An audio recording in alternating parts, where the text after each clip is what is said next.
So when I first started getting into making beats, I was like around 13 years old. Um, and for me, like at that point, it was just super personal and super introspective. I didn't even show it to anybody. It was purely for me, purely to process what was going on in my life and the things around me. And I feel like as I've grown and I've added in more musical styles into my language, I've kept on to that. Like I never let go of it. I think that's benefited me a lot.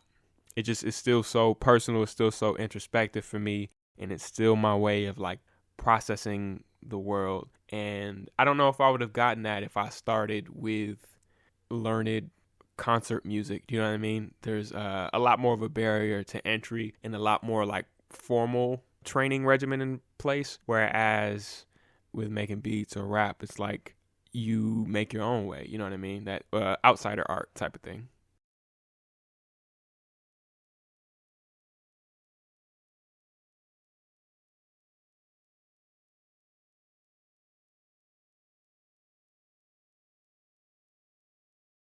I think I like them for different reasons. Maybe it kind of like showed in my last answer, but I like all of these genres in different ways. They do different things for me. With concert music, there's like a craft to it, and it can be so complex and so nuanced and so many layers, and it does something different for me. I love it for these like allowing me to work through like really complex things. You can go on longer or further journeys while writing concert music, but at the same time it's like I don't know of any music that can like hit on more profound things and like straight to the core the way like gospel or soul music does. And if there's a genre that speaks more directly to just exactly how you feel than rap music, then I don't know of it. You know what I mean? So it's like I love all these things differently for different reasons. I wouldn't say like one more or the other. I have more nostalgia associated with like rap and R&B just because that's what I grew up on and that might always be like my first loves. But yeah, I just love them all differently.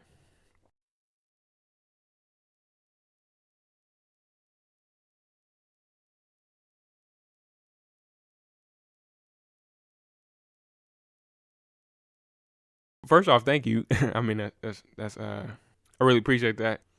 As far as like where I get my inspiration, I've just always tried to write things that the people I came up with would be proud of me for. I thank my parents and my OGs for kind of like giving me this concept young that it's like know whose opinions matters. It's like because people are gonna talk or like sometimes people like you, sometimes people love you, sometimes they hate you, sometimes people understand, sometimes they don't. But just know whose opinion matters. And for me, it's always been like my community, my family, my friends. I always want to write things that's like I don't have to explain this to them. I can just put it on and they'll get it. I try to tell our stories and things that will make sense to us.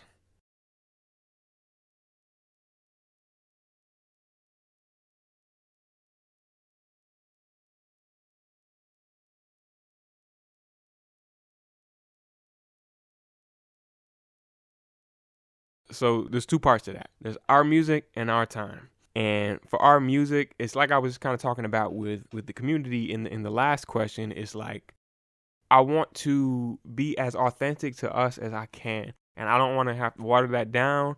I don't want to act like it needs concert music to elevate it. So I just want to make things that like people from where I'm from will love when they hear it and they'll recognize when they hear it. You know what I'm saying? And our time means like I don't want to wait till I'm dead for this to happen.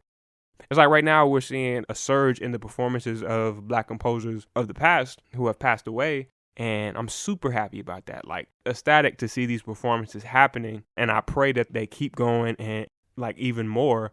But my thing is like I just don't want to wait till I'm dead for that to happen for me. You know what I mean? And I feel like if I sit passively on these things, then that'll happen. And it's not just for me, it's for my contemporaries. Like we did a South Side Symphony concert in February 2020, right before COVID shut everything down. And as soon as I knew this concert was happening, I reached out to like 4 or 5 Black and Latinx musicians and artists and was like, let's showcase some of your work. You know what I mean? Because I'm big on this. I think we need to give these people that we love their flowers while they can still smell them. You know what I mean? And so that's what we're trying to do, and we're trying to incorporate that in everything we do.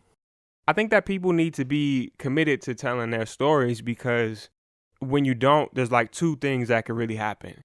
Either one, those stories don't get told, or two, you can have people from outside those communities telling the stories in a way that's might not be authentic. You know what I mean? Which has happened many, many, many times in history. And as for like our artistic goals and aspirations for South Side Symphony, this one's exciting. There's a couple things.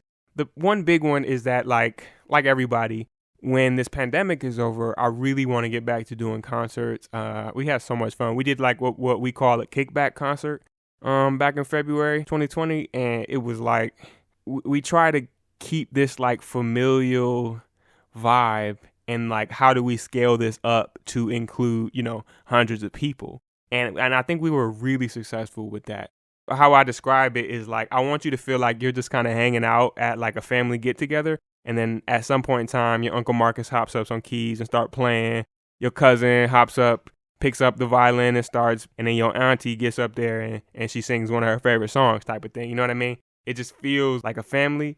So what I like to do whenever we can do so safely is take this all over the country.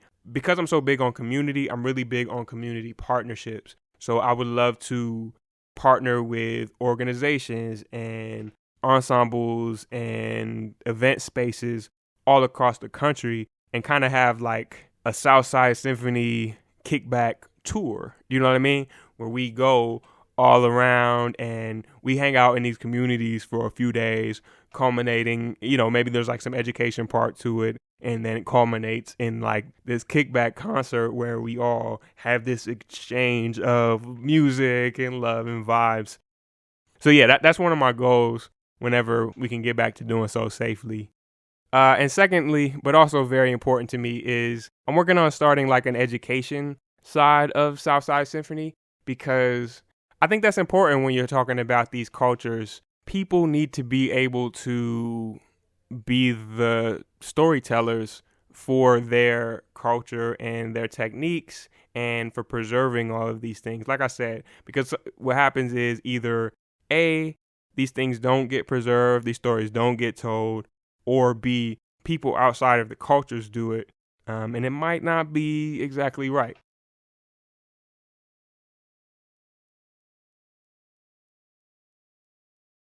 I love this question. This was one of the questions that made me excited to do this interview, because I wish I had this. So the biggest thing that I think young composers and musicians of color should keep in mind right now is play your game. Don't play anyone else's game, because they don't know what they're doing really, or they don't know what you should do, I should say.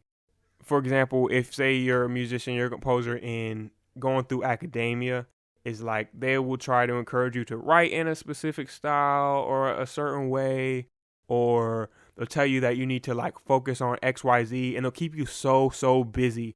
They'll make academia seem like the world, and it's not. It's not the world. And it's like as soon as like you leave the academic space, is like none of that work you were doing matters. I really am thankful for like my OGs for this, because they like, I don't know, it's always been inherent in me. And like when I was in undergrad, I was doing way more like outside of school, because I understood this. This is not to say that your professors aren't brilliant and don't make great music or anything. It's just the world that existed when they were coming up doesn't exist anymore. Like that's not the world that you're coming up in. I love my professors, like flat out. They changed my life. This is not to disparage academia at all. It's just, it's an old model and it takes a long time to adjust. So I guess my advice is like, don't let them get in your head, and do a lot of research on what you would like to do. Write what you would like to write, and just produce a lot. However much you're writing, write 3 times as much, because it compounds over time.